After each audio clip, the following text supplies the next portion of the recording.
நாட்டுக்கோழி குழம்பு எப்படி வைக்கிறதுன்றது தான்.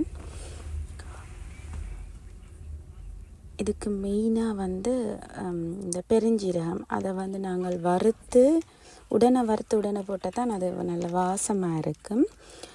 அதை நல்லா வறுத்துட்டு என்ன பெருஞ்சீரகம் கூட போட்டாலும் பால் விடத்தில் இந்த கறி வந்து ஸ்டிக்கியாக வரும். அதால் பெருஞ்சீரகம் கூட போடுறது நல்லா. அதை பிறகு நாங்கள் ஒரு உருளை போட்டு வச்சுட்டு கடுகு போடுறது. நான் ஃபஸ்ட்டுக்கு வந்து கடுகு போட்டதுக்கு பிறகு வந்து உருளைக்கிழங்கை வெட்டி சின்ன துண்டாக வெட்டி போடலாம். அதுக்கு பிறகு வெங்காயம், ரம்பையில் மிளகாய் வந்து கொஞ்சம் பாதியாக வெட்டி போட்டுக்கணும். இது நல்லா கொஞ்சம் வதக்கணும்.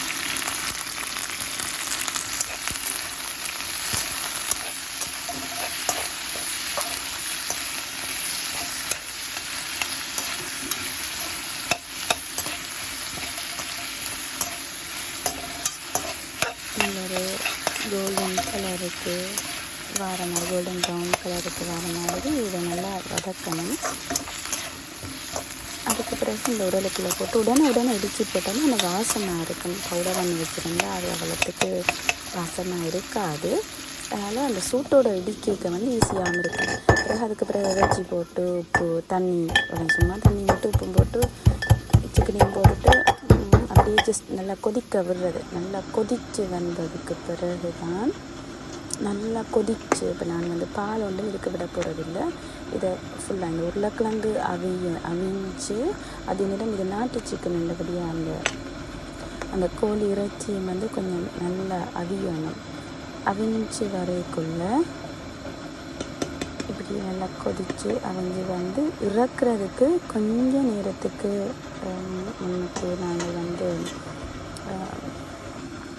அந்த பெருஞ்சீரக பவுடரை போடலாம். என்ன சொன்னால் இதில் பால் விடுறது இல்லை. அதால் வந்து கொஞ்சம் நல்லா அவியணும். அந்த முட்டை இதுகளை வந்து கொஞ்சம் லேட்டாக போட்டால் அது கரையாது. அதுக்கு பிறகு இறக்குறதுக்கு கொஞ்சம் நேரத்துக்கு முதல் போட்டால் இந்த கறி நாங்கள் இந்த பெருஞ்சீரகத்தை கொஞ்சம் வறுத்தோம்னா கொஞ்சம் கூட வறுத்தோம்னா அந்த கறி வந்து ஒரு நல்ல ஒரு டார்க் கலருக்கு வரும். அந்த இப்படி இதோட மிக்ஸ் பண்ணினா அந்த பால் விடாட்டிக்கும் நல்ல ஒரு ஸ்டிக்கி அந்த ஒரு நல்ல ஒரு பதத்துக்கு வரும். அந்த பதத்துக்கு வரும். அப்புறம் அப்படியே இந்த சட்டியில் வந்து சைட்டில் அந்த பிடிக்க மட்டும் நான் அந்த கறியை விடணும். அப்போ தான் அந்த டேஸ்ட்டு வரும். சட்டியில் பிடிக்கிற அளவுக்கு வரைக்கும் இந்த கறியை நாங்கள் அதில் விடணும்.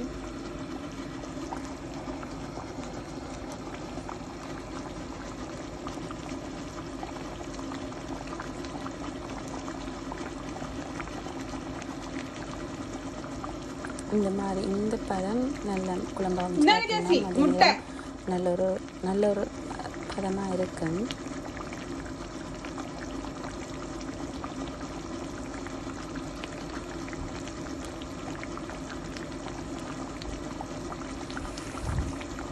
தம்பி சாப்பிட்டியா முட்டிய? சூடு தாண்டா உனக்கு நான் வைக்கணும். அவகையும் காட்டுங்க சாப்பிடுங்க.